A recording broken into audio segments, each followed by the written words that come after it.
नमस्कार, मैं doctor Sanjay Kumar MBBS MD शिशु रोग विशेषज्ञ बोल रहा हूं। मेरे चैनल आपकी सेहत मेरी सलाह में आपका स्वागत है। आज मैं आपको जो बताने जा रहा हूं वो बहुत दिलचस्प बात है। आपने तो देखा होगा कि जब आप होटल या रेस्टोरेंट में जाते हैं तो वहाँ खाने के बाद नींबू पानी सर्व किया जाता है, पर इस नींबू पानी का उद्देश्य क्या है? इसमें देखा जाता है कि जो लोग पढ़े लिखे हैं उस नींबू पानी में हाथ धोते हैं, पर जो नासमझ हैं, जो अनपढ़ हैं, वे क्या करते हैं, उसको पी लेते हैं और पढ़े लिखे लोग उनको हंसने लगते हैं। पर आखिर करना क्या चाहिए, आज हम इसी की विवेचना करेंगे। वास्तव में जब हम होटल में खाते हैं तो वहाँ नॉनवेज खाना खाते हैं। अधिकतर लोग मीट, मछली या मटन खाते हैं, चिकन खाते हैं, और ये मीट, मछली और चिकन प्रोटीन के बने होते हैं। और प्रोटीन क्या होता है? प्रोटीन एमाइनो एसिड का बना हुआ होता है। ये धागेदार होते हैं, लंबे लंबे धागे के रूप में प्रोटीन होते हैं, और एक प्रोटीन में 100 से 150 एमाइनो एसिड एक दूसरे के साथ श्रृंखलाबद्ध जुड़े होते हैं। और दो एमाइनो एसिड के बीच का एक गांठ होता है, इसको पेप्टाइड बॉन्ड कहते हैं। ये बहुत टाइट होता है, ये टूटता नहीं है जल्दी, यह हमारे पेट के एंजाइम से टूटता है। पर अगर ऐसे ही लंबे लंबे धागे बने तो उसको रखने में आसानी नहीं होगी।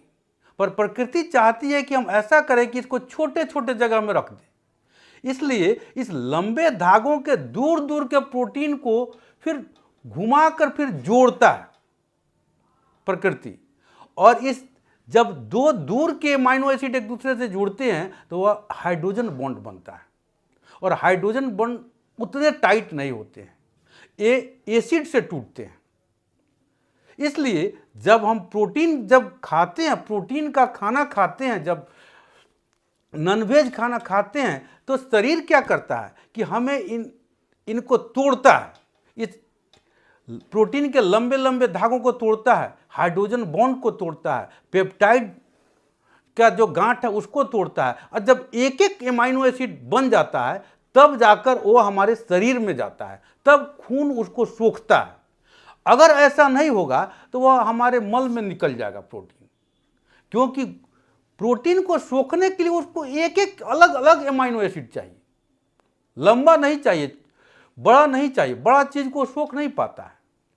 अब क्या है कि जब हम खाना खा लेते हैं और वो अगर पेट में जाए, अगर उसको एसिड नहीं मिलेगा तो क्या होगा? वह टूटेगा नहीं, और टूटेगा नहीं तो वह हमें पचेगा नहीं और मल में निकल जाएगा। इसलिए जब हम खाने के बाद नींबू पानी जो दिया जाता है, तो अगर उसको हम पी लेते हैं तो होगा क्या कि वो हमारे खाने के प्रोटीन में जो हमने प्रोटीन खाया है उसके हाइड्रोजन बॉन्ड को तोड़ेगा, और जब तोड़ देगा तब प्रोटीन का धागा थोड़ा छोटा छोटा हो जाएगा, जिस पर जो हमारे शरीर के अंदर का एंजाइम है वो उसको तोड़कर एमाइनो एसिड में बदल देगा। नींबू पानी का उद्देश्य है कि इस प्रोटीन के हाइड्रोजन के गांठ जो है उनको तोड़कर छोटा छोटा कर दे। और यह समस्या हो जाती है उनको जो एसिड रोकने की दवा खाते रहते हैं, जैसे एसिलॉक खाते हैं, कोई पेंटोप्राजोल खाते रहता है। तो वे अगर प्रोटीन का खाना खाएंगे, वे अगर नॉनवेज खाना खाएंगे तो उनको पचाने में और दिक्कत होगी। इसलिए जब आपको होटल में जाएं, रेस्टोरेंट में जाएं, तो वहां अगर आपको नींबू पानी मिले तो आप उसमें हाथ नहीं धोएं, बल्कि उसको पूरा पी जाएं। और मेरी सलाह तो यह भी है कि आप घर पर भी जब भी आप नॉनवेज खाना खाएं या प्रोटीन से भरा खाना खाएं तो एक गिलास नींबू पानी अवश्य उसके बाद पी लें, जिससे आपको पाचन में आसानी होगी। कुछ लोग यह कहते हैं जो नींबू पानी जो दिया जाता है उससे हाथ धोने में आसानी होती है, क्योंकि तेल लगा हुआ हाथ जल्दी पानी से नहीं धुलता है। तो मेरा उस पर विचार है कि तेल कभी भी पानी से नहीं धो सकता, नींबू पानी से तेल नहीं धोएगा।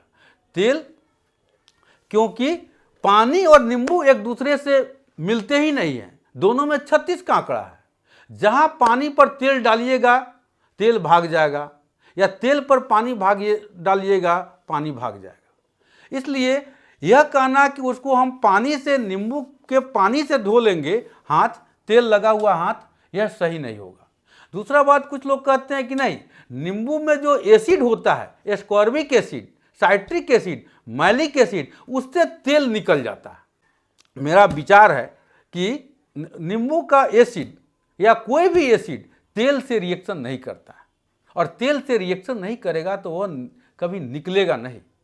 आपका हाथ का तेल नींबू के एसिड से नहीं निकलने जा रहा है। कुछ लोग यह भी कहते हैं गर्म पानी दिया जाता है जिससे कि गर्म पानी से हाथ का तेल निकल जाता है, लेकिन यह भी सही नहीं होगा, क्योंकि पानी और तेल दोनों के वाष्पांक अलग अलग है। तेल का वाष्पांक पानी से अधिक है।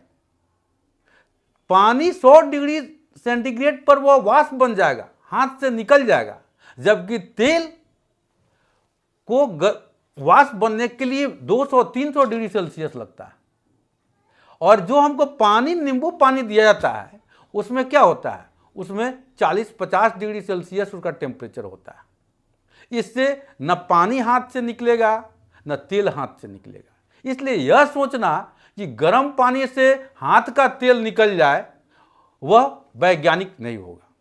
दूसरी बात, तो अगर हाथ का तेल निकले कैसे, तो हाथ के तेल निकालने का एक ही तरीका है, वह है साबुन। क्योंकि साबुन का जो अणु होता है उसमें 2 छोर होते हैं, एक छोर तेल से रिएक्शन करता है, दूसरा छोर पानी से रिएक्शन करता है। मेरी सलाह है कि आप जब रेस्टोरेंट में जाएं तो नींबू पानी जो आपको दिया जाता है उसे पी लें, और हाथ धोने के लिए बेसिन के पास रखे साबुन का ही प्रयोग करें। वहीं आपको तेल से मुक्ति दिलाएगा, वहीं आपको आपके हाथों से तेल को निकालेगा। आशा करता हूं कि मेरा आज का वीडियो आपके सेहत को बेहतर बनाने में कहीं ना कहीं सहायक सिद्ध होगा। अगर मेरा आज का वीडियो अच्छा लगा है तो बेल आइकन दबाना नहीं भूलें। धन्यवाद।